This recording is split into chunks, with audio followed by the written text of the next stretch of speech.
இயேசுவில் எனது அன்பிற்குரியவர்களே, உங்களுக்கு என்னுடைய இதயம் கனிந்த வாழ்த்துக்கள். வணக்கம். அன்பானவர்களே, நம்முடைய சிந்தனைக்கென்று மத்தேயு நற்செய்தி 12ஆம் அதிகாரம் 46 50வது இறை வார்த்தை முடிய கொடுக்கப்பட்டுள்ளது. ஆண்டவர் இயேசுவை பார்க்கும்படி, அவரோடு பேசும்படி அன்னை மரியாவும் அவருடைய உறவுகளும் சென்றிருக்கிறார்கள். ஆண்டவர் கூட்டத்திலே பேசி கொண்டிருக்கிறார். இதை அன்னை மரியா அங்கே காத்திருக்கிறார் என்பதை இயேசுவிடம் சொல்லும் பொழுது, யார் என்னுடைய தாய், யார் என்னுடைய சகோதரர்கள் சகோதரிகள் என்றெல்லாம் கேட்டு, தந்தையின் திருவுளத்தை நிறைவேற்றுபவரே என் சகோதரரும் சகோதரியும் தாயும் ஆவார் என்றார் என்ற இந்த பகுதியிலிருந்து நமக்கு ஆண்டவர் இயேசு என்ன சொல்லி கொடுக்கிறாரோ அதையே நமக்கு அன்னை மரியாவும் சொல்லி கொடுக்கிறதை நாம் பார்க்கிறோம். அன்னை மரியா தன்னுடைய அனுபவத்திலிருந்து அந்த அர்ப்பணத்தை அனுபவித்து தெரிந்து கொண்டார். இன்றைய நற்செய்தி பகுதியும் ஒரு பெரிய அனுபவம் அன்னை மரியாவுக்கு. தந்தை கடவுளுடைய விருப்பத்தை நிறைவேற்ற வேண்டும், கடவுள் முன்பாக சரணடைய வேண்டும், அவருடைய வார்த்தையின் வழியே நமக்கு வாழ்வு என்றெல்லாம் அவர் அனுபவித்து நமக்கும் சொல்லுகிறார். 2:5 யோவான் நற்செய்தியிலே பார்க்கிறோம், அவர் சொல்வதை எல்லாம் செய்யுங்கள்.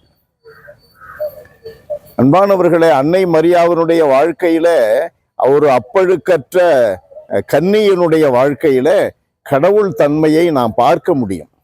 நம் ஒவ்வொருவரிலும் கடவுள் தன்மைகள் இருக்க வேண்டும். கடவுளுடைய சாயலிலே படைக்கப்பட்டிருக்கிறோம்.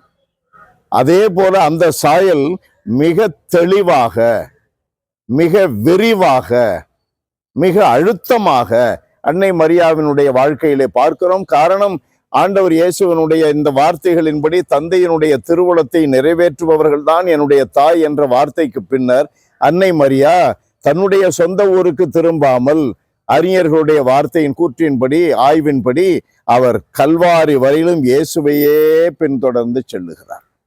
கடவுளுடைய வார்த்தைக்கு தன்னை அர்ப்பணித்து விட்டார். இயேசுவனுடைய பிறப்பு அறிவிப்பிலே அவர் சொன்னது என்ன? உம்முடைய வார்த்தையின்படியே எனக்கு நடக்கட்டும். இப்பொழுது அவர் நடக்கிறார், இயேசுவின் பின்னால் நடக்கிறார், வார்த்தையின் பின்னால் நடக்கிறார், தந்தை கடவுளுடைய திருவுளத்தை நிறைவேற்றுகிறார். நமக்கு மிக கடினமான பாதை தான். அன்னை மரியாவுக்கு அவ்வளவு சுலபமான பாதையாது. தன்னுடைய சொந்த மகனை கொன்று போடுகிறார்கள், தன் கண்முன்னே கொன்று போடுகிறார்கள். ஆனால் அது உலக மீட்புக்காக என்று தன்னுடைய உள்ளத்திலே அதை அசை போட்டு அந்த தன்மைக்கு தன்னையும் ஆளாக்கி கொள்ளுகிறார். அன்பு நிறைந்த எங்கள் இறைவா, உம்மை போற்றி புகழுகிறோம், தாழ்மையோடு ஆராதிக்கிறோம். ஆண்டவரே, எங்களுடைய வாழ்க்கையில எத்தனை முறை உம்முடைய வார்த்தையின்படி, உம்முடைய திருவுளத்தின்படி நாங்கள் நடக்க வேண்டும் என்று தீர்மானித்த போதிலும் பல சமயங்களிலே நாங்கள் திரும்ப திரும்ப பாவத்திலே விழுந்து விடுகிறோம், பலகீனத்திற்கு இடம் கொடுத்து விடுகிறோம், தந்தையினுடைய திருவுளத்தை நிறைவேற்றுவதிலிருந்து வழிக்கு விழுந்து விடுகிறோம்.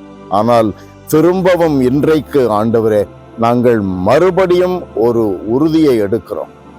அன்னை மரியாவை போல, ஆண்டவர் இயேசு எதிர்பார்ப்பதை போல உம்முடைய திருவுளத்தை நிறைவேற்ற நாங்கள் முழுமனதாய் இதோ வந்திருக்கிறோம். உம்முடைய திருவுளத்தை நிறைவேற்ற ஏற்றுக்கொள்ளும், எங்களை ஆசீர்வதியும், பலப்படுத்தும். இயேசுவின் பெயரால் ஜெபிக்கிறோம் பிதாவே. ஆமென், ஆமென்.